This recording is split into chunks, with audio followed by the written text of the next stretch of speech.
Gestion de patrimoine, voici le programme. Donc, objectifs et compétences visées de la formation, maîtriser les différents régimes matrimoniaux.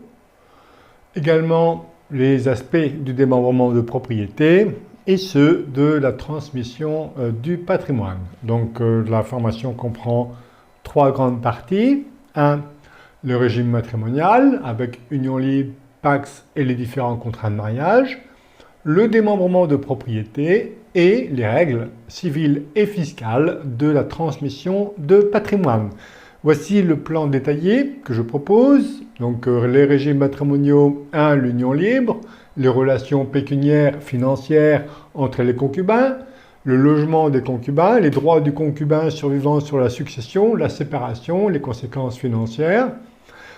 Le PACS, conditions et formalités, les aspects juridiques et économiques, la fiscalité dans son ensemble, les droits du partenaire survivant sur la succession, qui sont les mêmes pratiquement que ceux de l'union libre, la fin du PACS et comparaison PACS et union libre. Donc le PACS, il est très intéressant au plan fiscal, puisque la fiscalité concernant les droits de mutation à titre gratuit, donation, succession, sont alignés sur le mariage, alors que l'union libre, les droits de mutation à titre gratuit sont de 60%, ça pique.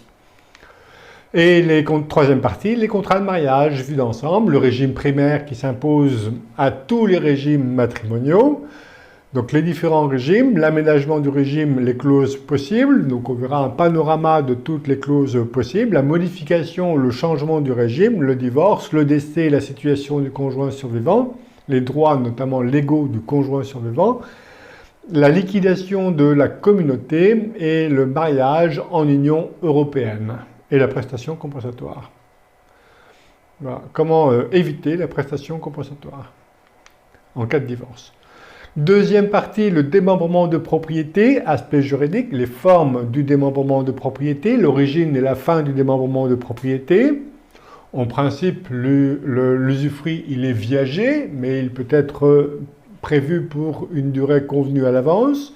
Les avantages et les inconvénients du démembrement de propriété, et ça va dépendre essentiellement sur la nature des biens sur lesquels repose le démembrement de propriété, comme d'ailleurs les pouvoirs de l'usufruitier et du nu propriétaire, qui dépendent là aussi sur la nature des biens sur lesquels repose le démembrement de propriété. Évaluation de l'usufruit et de la nue propriété, on a 2 valeurs, le barème fiscal ou la valeur économique. Le barème fiscal qui s'impose en termes de fiscalité pour le calcul des droits de mutation à titre gratuit.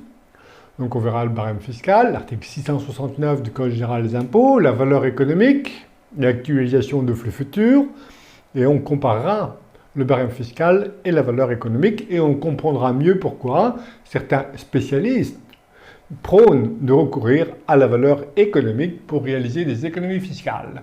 Mais voici, on a derrière l'abus de droit fiscal. Démembrement de propriété et stratégie fiscale, cession à titre gratuit de la nue propriété, cession à titre gratuit de l'usufruit, donation d'usufruit temporaire pour réchapper à l'IFI, cession à titre onéreux de l'usufruit, cession à titre onéreux, vente, échange, apport de la nue propriété et échange de l'usufruit et de la nue propriété. Et la troisième partie, transmission du patrimoine. Donc, quelle est la dévolution légale quand on n'a rien organisé? Qu'est-ce qui se passe si on n'a rien prévu? Donc, les règles successorales avec la règle de l'ordre et la règle des degrés. Donc, dévolution légale, et on distingue selon qu'il y ait un conjoint marié, donc survivant, ou en l'absence de conjoint. La transmission organisée, donc, et on verra les libéralités. Les libéralités, donation, testament. Et on insistera plus sur les donations que sur le testament, on va anticiper. Et les dispositions en cause de mort, c'est la donation entre époux, donation au dernier vivant, et les testaments. Sinon, ce sont les donations, on verra toutes les donations possibles. Attention à respecter les règles de la réserve héréditaire et de la quotité disponible. Quotité disponible, il y en a 2. Il y a la quotité disponible ordinaire et la quotité disponible spéciale du conjoint survivant. Ils peuvent rentrer en compétition, ils ne se cumulent pas. Voilà, le non-cumul des quotités disponibles. Et on verra les règles de la réduction et du rapport des libéralités. La réduction, ça consiste à faire la réunion fictive de toutes les libéralités valeur jour du décès pour voir si la réserve de chaque héritier réservataire a été bien respectée. Si on a porté atteinte à sa réserve, il aura droit, s'il le sollicite, à une indemnité de réduction. Le rapport à la succession, c'est une institution qui, pour s'assurer de l'égalité, que l'égalité entre héritiers jusqu'au 6e degré a été bien respectée. Mais vous savez, l'égalité bien respectée, est-ce que c'est dans la philosophie de mes clients? Non, le plus souvent non. Donc, mais on verra que ma pratique, alors on dit que tiens, l'avantage d'une donation-partage, c'est que ce n'est pas rapportable à la succession, et on verra que ma pratique, c'est de imposer le rapport et de le lever si les enfants sont gentils avec moi. Qui peut le plus, peut le moins. Donc, et je dis que souvent, donner, c'est punir, parce que celui qui reçoit, ça s'impute en principe sur sa réserve héréditaire, c'est qu'un avancement de part sur la succession, et en plus, il peut devoir et une indemnité de réduction et une indemnité de rapport. Bon, donc méfiance, sauf clause contraire. Et on verra un exemple de liquidation avec réduction et rapport.